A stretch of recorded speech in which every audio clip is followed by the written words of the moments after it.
Bharatiya Janata party के सभी पदों से इस्तीफा देने के बाद शहजाद पूनावाला कांग्रेस पर लगातार हमलावर हैं। वो लगातार कह रहे हैं कि अब वो आज़ाद हैं। इससे पहले पार्टी की गरिमा का ख्याल रखना पड़ता था, लेकिन अब नहीं है। ये बात वो कई इंटरव्यू और पॉडकास्ट में कह चुके हैं।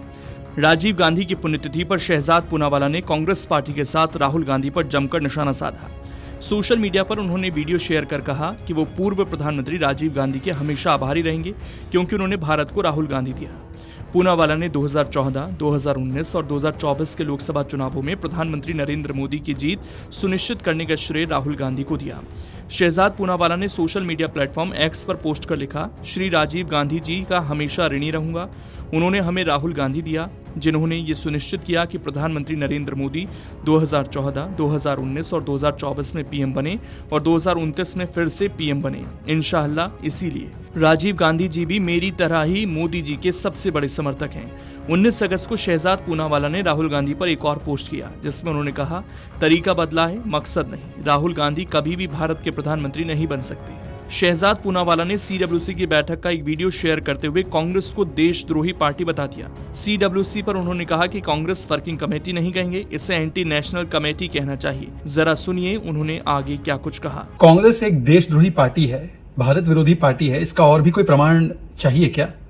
सीडब्ल्यूसी की मीटिंग थी, वैसे सीडब्ल्यूसी नहीं कहना चाहिए, ये कांग्रेस वर्किंग कमेटी नहीं, ये एएनसी एंटी नेशनल कमेटी या सीडब्ल्यूसी कहना ही है तो चाटुकारिता वाली कमेटी या कम्युनलिज्म वाली कमेटी ये भी कहा जा सकता है।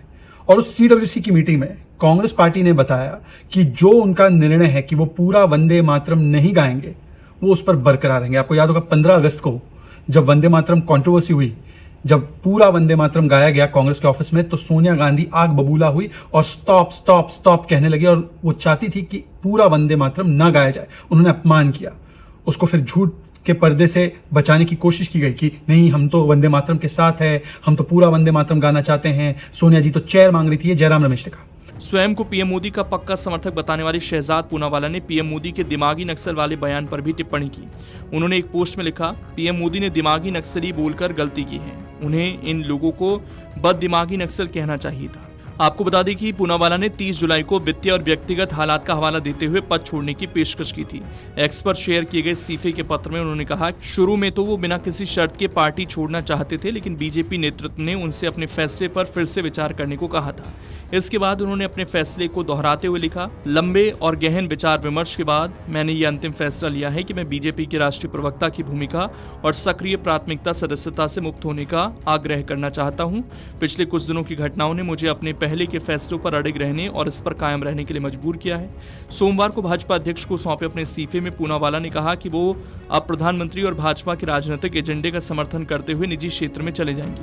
उन्होंने कहा, जैसा कि पहले कहा गया है, वित्तीय और व्यक्तिगत परिस्थितियों के कारण मैं प्राइवेट सेक्टर में चला जाऊंगा, लेकिन जहां भी संभव हो और जिस भी प्रारूप में संभव हो, मैं प्रधानमंत्री मोदी और भाजपा के दृष्टिकोण और काम का समर्थन करना जारी रखूंगा। जैसे कि मैंने कहा, मैं केवल व्यवस्था छोड़ रहा हूं, व्यक्ति या विचार नहीं। शहजाद पूनावाला ने 17 अगस्त 2026 को बीजेपी से इस्तीफा दिया। उन्होंने अपने इस्तीफे की चिट्ठी में को अपने एक्स अकाउंट पर पोस्ट किया। पार्टी छोड़ने से कुछ घंटे पहले उन्होंने मिडिल क्लास पर लगने वाले आयकर और देश में बुनियादी सुविधाओं जैसे सड़क, स्कूल, स्वास्थ्य सेवा को लेकर सवाल उठाने शुरू कर दिए थे और एक्स पर एक वीडियो बनाकर सवाल पूछा था। पूनावाला ने देश के स्कूलिंग सिस्टम और हेल्थ सिस्टम पर तीखे सवाल किए।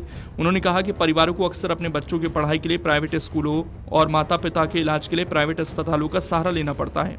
उन्होंने कहा, जब आपको अपने बच्चों को स्कूल भेजना होता है तो वो हमेशा प्राइवेट स्कूल ही होते हैं। जब आपको अपने माता पिता को अस्पताल भेजना होता है तो वो हमेशा प्राइवेट अस्पताल ही होते हैं। 18 अगस्त को उन्होंने एक्स पर ट्वीट कर फिर से पूछा, मिडिल क्लास सभी सरकारों से ये सवाल पूछ रहा है कि अगर हम ग्लोबल स्टैंडर्ड के हिसाब से टैक्स देते हैं तो क्या हमें ग्लोबल स्टैंडर्ड की सुविधाएं मिलती हैं, जैसा कि हमारे सरकारी स्कूल, सड़कें, सांस लेने के लिए साफ हवा और पीने का साफ पानी। सरकारों को इसका जवाब देना चाहिए। उन्होंने कहा कि personal income tax, GST, toll, cess, fuel tax, local tax, इतनी चीजें जनता चुकाती है। पूर्व बीजेपी प्रवक्ता ने कहा कि मुझे योगदान देने से कोई दिक्कत नहीं, लेकिन इतना सब देने के बाद मुझे बदले में क्या मिल रहा है। शुरुआत के तौर पर उन्होंने कहा कि भारत का मिडिल क्लास शुरुआत के तौर पर सिंगापुर जैसी व्यवस्था क्यों नहीं पा सकता। कम टैक्स, बेहतर सड़कें, बेहतर ट्रांसपोर्ट, बेहतर सिविक इंफ्रास्ट्रक्चर। भारत की जनता को किसी भी तरह से टैक्स वसूलने वाली हर अथॉरिटी की ओर से टैक्स के रूप में वसूले गए एक एक रुपए के लिए जवाबदेही चाहिए। अगर आप ये वीडियो YouTube पर देख रहे हैं तो हमारे चैनल को सब्सक्राइब कर बेल आइकन दबाएं और Facebook पर देख रहे हैं तो हमारे पेज को लाइक करें।